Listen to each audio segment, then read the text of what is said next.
Labvakar! Dāmas un kungi, kapela pie mums Jelgavā!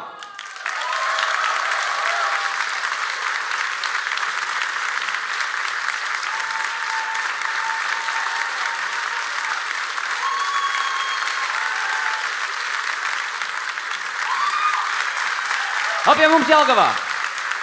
Paldies, kungi! Jā, ārkārtīgi gribējās, lai pirms izrādes ir kāds, kas iesilda, un man gribējās, lai iesilda kāda muzikāla grupa, kas sajūtās un līmenī ir krietni zemāka par mani. Jā, un pienvedēji, diemžēl, netika aizņemt šiem. Un lūk, nācās tāpēc ņemt profesionālu grupu pie mums Jelgavā. Bravo. Pašā sākumā nedaudz tehniskas informācijas. Tur zālē, iespējams, esat pamanījuši, tur ir tāds paaugstinājums tālāk. Ja? Var truciņu gaismiņu zālē vēl parādīt? Ja, nu, tur varbūt jūs paši zinat. Ja? Jūs sēžat augstāk kā citi bērni. Ja? Jūs esat tur tādā. Un jums oriģināli priekšā tur bija tādas margas, kuras mēs noņēmām. Un margas bija pieskrūvētas šitādām skrūvēm, kur mēs uzlikām virsū ābolus. Ja? Kāpēc stāstu, lai jūs nepārprotat, ka tas nav tāds interesantā veidā pasniegts cienasts, ja? vai kungiem uzreiz pirmā lieta, droši vien, kas nāk prātā, ieraugot kaut ko apaļu, ja? Uz zemes, nedariet tā. Nebūs rēcīgi, ja? Nebūs. Būs uzreiz cvīcā un pa mājām. Ja? Un atcerēsieties, izrādi pilnīgi savādāk. Ja? Margas mēs noņēmām, lai jums nav tāda, nezinu, margaina sajūta. Ja?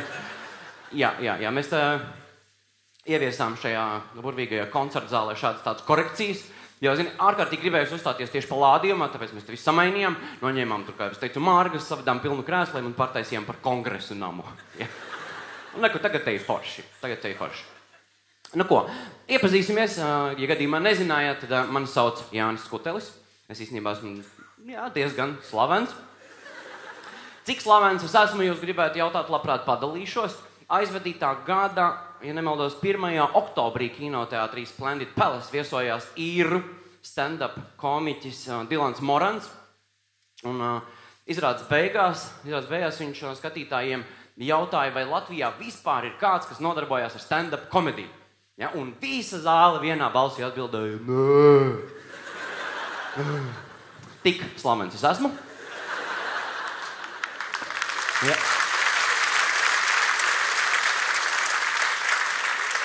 Kā jau jūs iespējams noprotat, recīgākais šajā stāstā ir tas, ka es arī biju zālē. Jā, bet es sēdēju uz balkona un man bija kapucene. Jā, es viņu uzvilku dziļāk, nolicu no balkona un aizgāju prom. Bija arī tuvu beigām. Tā ka, ja jūs bijāt izrādi, domājat, kas te pa čalu nolica?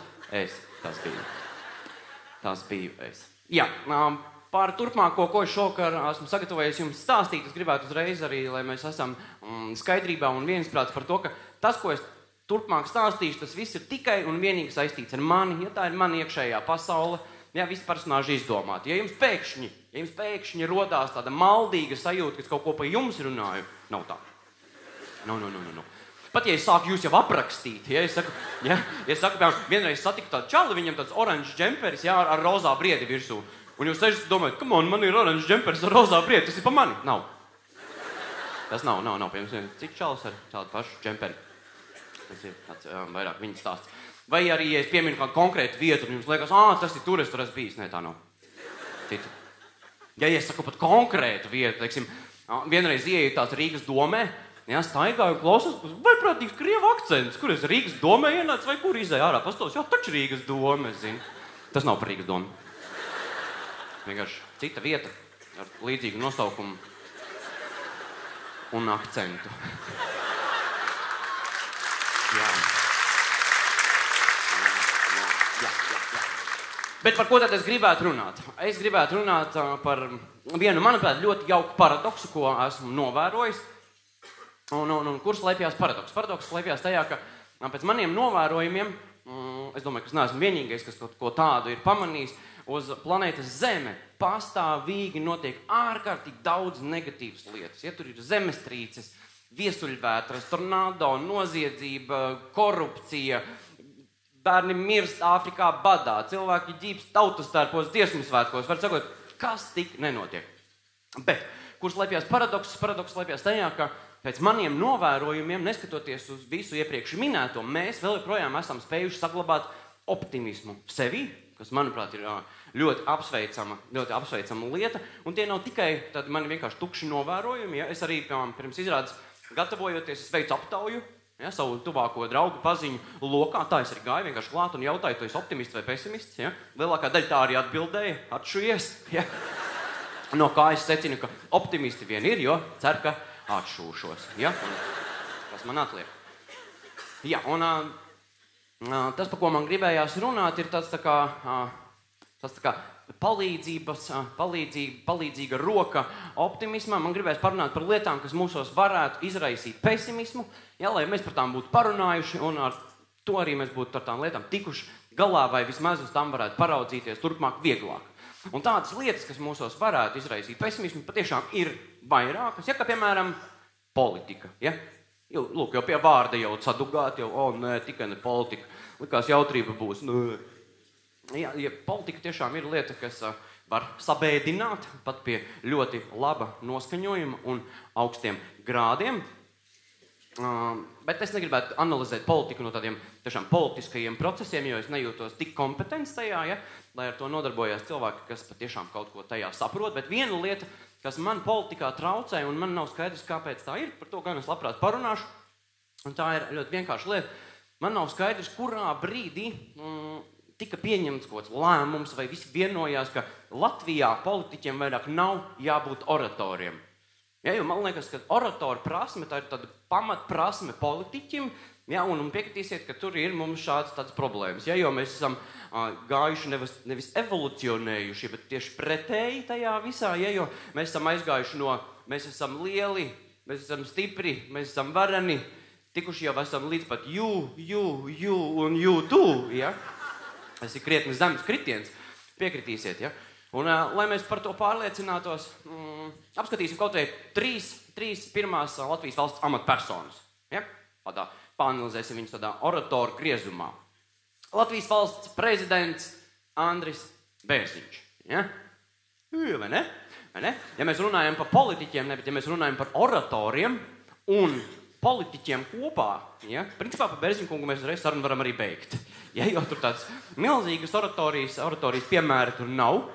Ja? Kaut gan no otras puses, ja paskatās, katra reize, kad Bērziņa kungs uzstājās, ir kā tādi milzīgi svētki visiem komentāru rakstītājiem internetā, jo, ja nebija ko rakstīt, tad pēkšņi uzreiz ir pēc katras Bērziņa kunga parādīšanās plašākai publikai. Un par ko es domāju? Es tiešām daudz domāju par Bērziņa kungu, ja? Daudz vairāk, kā es gribētu domāt par Bērziņa kungu.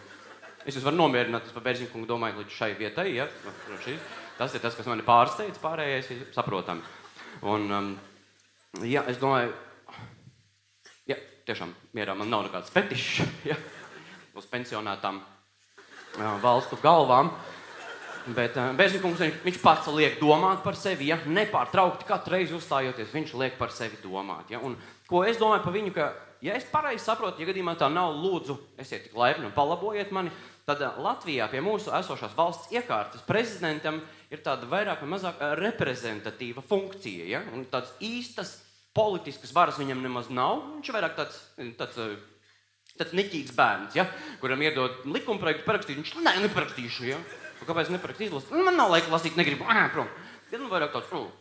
Un man liekas, ja jau amata galvenais uzdevums ir reprezentēt valsti, ja? Un uzstāties dažādos sabiedriskos pasākumos, ja, tad tas bija labākais, ko mēs varējām atrast. Ja, un es iedomājos, ka droši vien bija konkurss. Un konkursā uzvar vienmēr labākais. Tad kādi bija pārējie? Kas netika? Vai prāts? Ja, un tiešām, ja galvenais uzdevums ir manis jau pieteiktā reprezentācija, ja, kāpēc tad nepaņemt cilvēku, kas tam ir speciāli trenēts? Kāpēc nepaņemt aktieri?